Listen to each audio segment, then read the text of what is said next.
দীর্ঘদিন আমি লন্ডনে অবস্থান করছি। 2010 সালে এই দেশে প্রথম 2010 সালের 23শে জুন আমি এই দেশে আসি।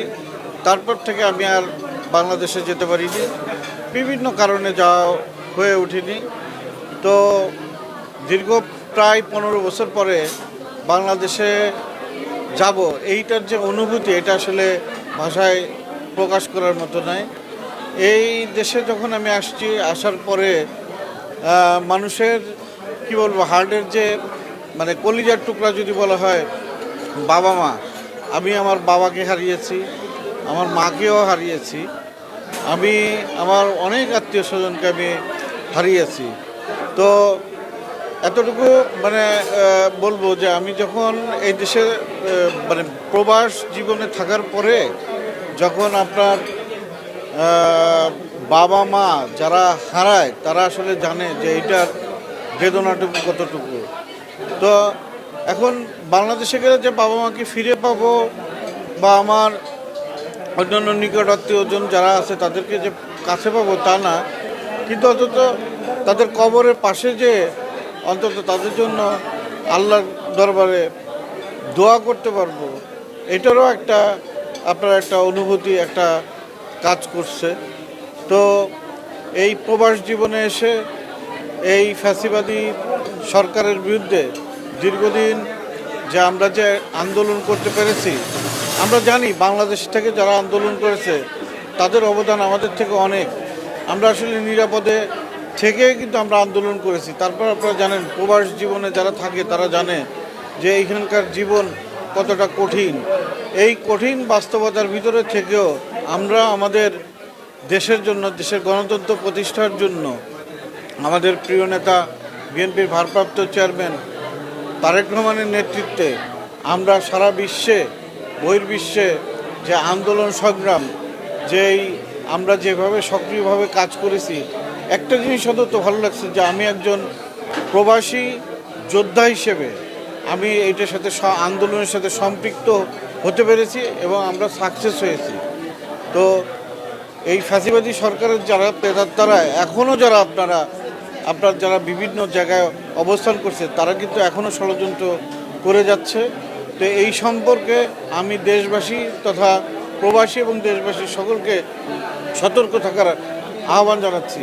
আপনারা জানেন যে আমরা যুদ্ধ করেছি, কিন্তু আমরা প্রবাসে থাকি। আজকে দেখেন লন্ডনের যে হাইকমিশন, সেই হাইকমিশন কিন্তু বিজয় দিবস পালন করেনি। এটা খুবই দুঃখজনক এবং লজ্জারও। কী কারণে করিনি, কেন করিনি, ওরাই হয়তো ভালো বলতে পারবেন, কিন্তু কেন এটা হলো না। আরেকটা জিনিস হচ্ছে যে আপনি দেখেন এত বড় একটা আন্দোলন সংগ্রামে আমাদের অর্জিত যে বিজয়ের পর হঠাৎ করে আপনার এই যে নো ভিসার যে ফিসটা হঠাৎ করে তারা কেন বাড়িয়ে দিল, আমি এটা বুঝতে পারলাম না।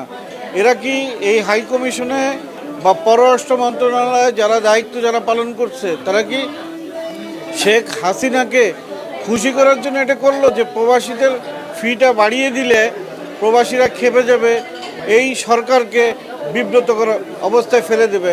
আমরা ডক্টর ইউনূসের সরকারকে আমরা সহযোগিতা করতে চাই। আর সহযোগিতা মানে এই না যে আরেক ফ্যাসিবাদের জন্ম হবে। তো আমরা চাই যে বাংলাদেশে গণতান্ত্রিক যে ধারা, সেই ধারাটা প্রতিষ্ঠিত হবে। আমার বাবা একজন মুক্তিযোদ্ধা, আর 2024 সালে আমি নিজেকে মনে করছি 2024 সালে একজন প্রবাসী মুক্তিযোদ্ধা আমি নিজেকে মনে করছি। আপনারা জানেন 1971 সালে মুক্তিযুদ্ধের সময় এই লন্ডন থেকে প্রবাসীরাও কিন্তু মুক্তিযুদ্ধে পরোক্ষভাবে অংশগ্রহণ করেছিল এবং এইখান থেকে তারা সংগঠিত করেছিল, বাংলাদেশের স্বাধীনতাকে মানুষের পাশে থেকেছিল।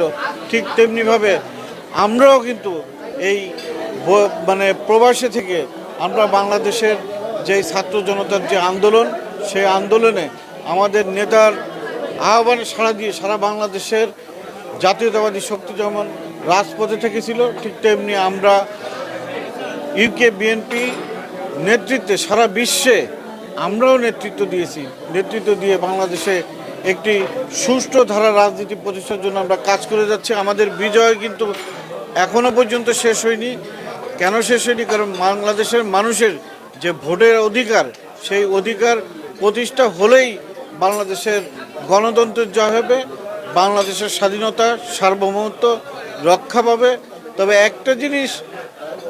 একটা জিনিস মানে বাংলাদেশের স্বাধীনতাকামী মানুষের একটা জিনিস প্রশংসার দাবিদার, যে বাংলাদেশের যে বিশ্বের বিশেষ করে পার্শ্ববর্তী রাষ্ট্রের যে চোখ রাঙ্গানি, সেই চোখ রাঙ্গানিকে যে ভয় পায় না, এবং মানুষ যে কতটা সচেতন এবং স্বাধীনচেতা বাংলাদেশের মানুষ দেখিয়ে দিয়েছে, এবং আগামীতেও ইনশাল্লাহ দেখাই দেবে, এই আশা এবং প্রত্যাশা।